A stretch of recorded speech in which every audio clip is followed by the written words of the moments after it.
Pada saat live IG Bosman minggu lalu, ada beberapa hater mengatakan dengan menulis di komen, "Fuck Bosman," memaki dan menghardik. Tapi kita mah nggak baperan, seru-seru aja. Di sisi lain, banyak sahabat yang gerah. Di sini kita harus meluruskan. Dunia politik memang kental dengan istilah propaganda. Propaganda tujuannya adalah merubah mindset untuk melindungi kepentingan pejabat. Penting untuk merubah banyak mindset agar menyetujui tindakan mereka. Kalau ada yang tidak menyetujui, maka terbaik adalah dengan membuat mereka yang idenya berbeda tersebut dibenci. Kebencian itu sesungguhnya tidak ada. Kebencian itu harus ditanam. Ketakutan juga sama, tidak ada. Ketakutan itu harus ditanam. Itulah senjata buzzer. Kebencian dan membuat ketakutan.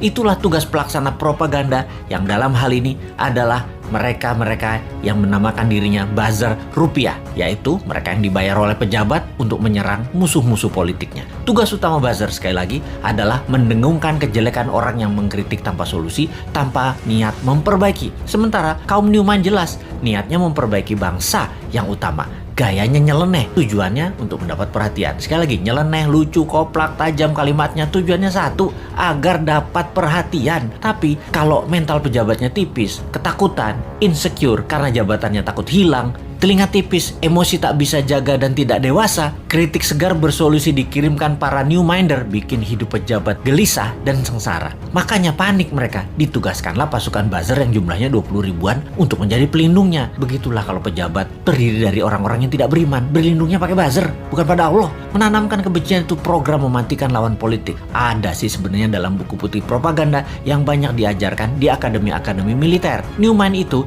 sering mengkritik, namun selalu memberikan solusi. Lalu kesannya anti pemerintahan secara keseluruhan. Padahal hanya anti pada 2 orang pejabat doang. Karena dikesankan Newmind saat ini anti pemerintah, maka Newmind harus dipudarkan. Siapa yang melakukannya? Yang melakukannya adalah penggemar pejabat penguasa saat ini yang kebanyakan berciri-ciri, yaitu minoritas orang tajir beragama minoritas. Nah, kalimatnya ya, maaf kurang ajar ya, tapi saya nggak mau basa-basi. Atau yang mayoritas latar belakangnya namun terkena propaganda yang akhirnya tidak menyukai sisi seberang yang di framing jualan agama ke Arab-Araban plus dibungkus budaya Arab. Maaf, sekali lagi kalimat Bosman ini kali ini vulgar. Daripada basa-basi, mendem-mendem, mau realitanya gitu. Jadi begitu berhasil menggiring opini yang menganggap Bosman anti pemerintah, maka otak bawah sadar banyak orang digiring lagi oleh buzzer. Digeneralisir, Bosman itu oposisi, pendukung kadrun, dan pendukung partai kalah perang, Demokrat dan PKS. Cara kerja buzzer menggiring opini masyarakat memang begitu dan berhasil hingga saat ini membelah bangsa Indonesia menjadi 2. Sangat berhasil.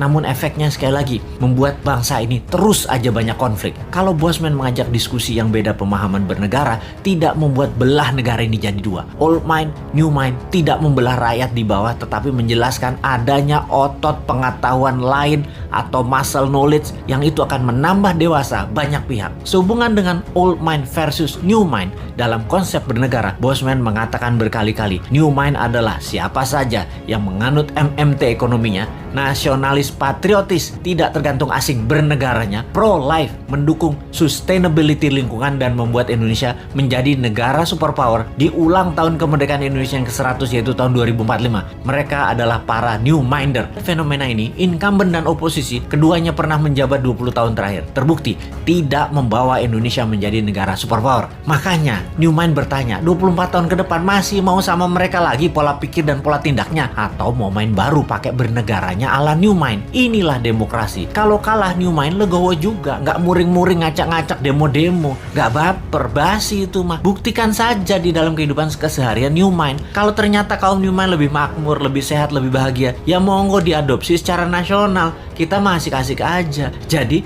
misi bersama jangka pendek kaum new mind adalah mempromosikan konsep ini ke 250 juta saudara sebangsa dan setanah air. Jadikan bahan diskusi, rembukan secara masif, dan akhirnya kesempatan itu akan dibuktikan di kotak suara tahun 2024. Kalah menang bukan masalah, itu demokrasi. Pertanyaannya sekarang, bagaimana caranya 250 juta orang mengenal dan memahami konsep new mind dalam waktu cepat? Urusan suka nggak suka itu nomor 2. Yang penting masuk dulu dan difahami. Ada saran nggak ya supaya new mind bisa sukses?